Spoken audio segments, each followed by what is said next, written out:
Hayyee kabajamtoota daawwattoota keenyaa har'ammoo biqiltuun maal hojjechaa jirta biqiltuu? Buna kaa'aa jirta sagalee xiqqoo ol qabi ka. Buna kaa'aa jirtiin isiniin jedha. Har'a gaa buna keenya isin affeerra. Har'a maal yaaddee biqiltuun akka akkanatti faafaan goggochaa jirtu hin beeku.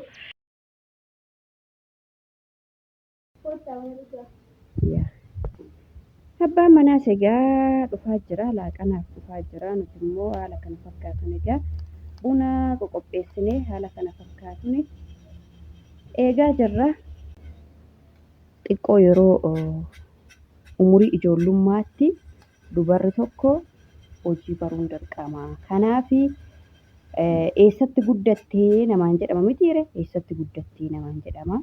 Kanaaf itti dallanuun itti dheekkamuu sirreessuun waanuma jiruudhaan isiniin jedha.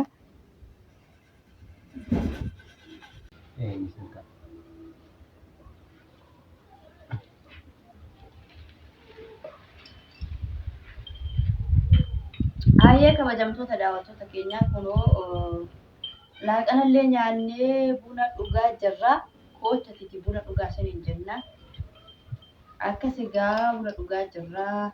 Abbaan manaallee kunoo galee mana hin jiru isiniin jedhee galee jira. Laaqana kunoo nyaannee koottaa buna dhugaa. Duraan akkana mana jirreemteedha. Akka mooltan daawwattoota kabajamtoota keenya amma buna dhugaa jirra. Koottaa buna waliin onna.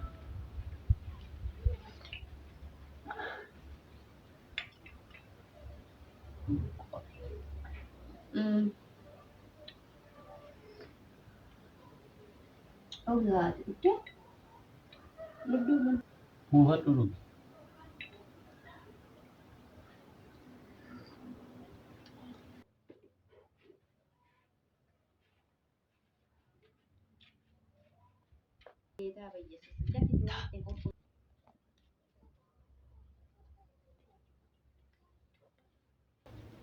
Maal akkamitti jala yaa'ee? Fayyaa qabdu lafatti maree lafatti jammara asitti buna daggamu maatu asitti buna daggamu maatu sitti damma fuutee shiini dhiqxee sana booda buna namaa daggamta malee asitti daggamu maatu Rakkoon qabu maqaalee. maa rakkoo maadhaaf Ishiinis kuftee toltee. Maxxanaa of jala laaltu Lammaffaa waan akkanatti hin ta'in. maatii qaamuu luyyuu babbadanii jala yaa'ee bara qabee oolchite. Fuudhiti achitti namaa caccabsiin masakanayyuu fuudhasi. Tasgabbaa'e. Doo muluun san gala yaa'ee bara. Muluun san gala yaa'ee bara. Maal Kanaan walummoo fiddi. Carqinuma eeguudhaan illee qulqulleessu qabi. Fuudhi balleessati. Lafas mee ofirra gattaa ime kootu mee sin gaafadha. Kana fuudhiti jechi balleessi maal kanaan wala galchaa miti. Taa'imee ofirra gadi. Maal taate garuu maaltu si mudate?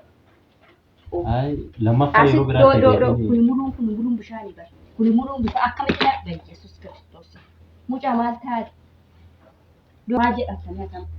Asitti lammeessuu dhuftee bun. Asitti lamma. Isheen fudhattee achumatti eenyu ta'uu qabdi yoo amma dhiyeessi bakka rakkoo. Maalan dhiyeessanii ta'u amma nuti nu qofaadha garuu ta'u keessummaan biraa addana nu bira jiraate maal jenna? Kun darbe lammaffaan deebi'u. Mataa keenya irratti caccabsitee bara. Yeroo biraa waan akkanaatti hin deebi'u. Shiini asii fuutee Maal taatee maxxaxa barreessitoota harkaanfatu jechuudha. Maxxaxa barreessitoota harkaanfatu maxxaxa of jalaa fuuteetiifi inta harkaanfattu si jammar asitti shiiniin namni keessaa dhugee fuuteeti asirra keessee dhixxee itti namaa buuftamu. Malee asitti lammeessuun dhufe. Aadaa eessatti buna asitti namaa lammeessuun. Inuma jirallee iddoo Shiini dhiqanii shiini qulqulleessanii namaa. jechuun silaa akkanuma keenya lamaanii inumatti itti dhugeessitee nu. Mee maxxaxabaa jalatti hin argitu biyyee na kaa'e. Maxxaxabarraan tarkaanfachuutti eenyu taate fakkaata. Yeroo biraatti hin deebiin maalumaaf amma ta'e. Kun ta'e lammaffaan Itti deebiin. aari kana maalan godhama? Ka'e itti dhaqe dhidhiqee. Mujalaa fuudhaa kan qulleessi boon. Maal hojjechiisu? Mucaa wal jalaa gad deemaa jirta. Adaaduma ishee kanallee galchi kaa bakka.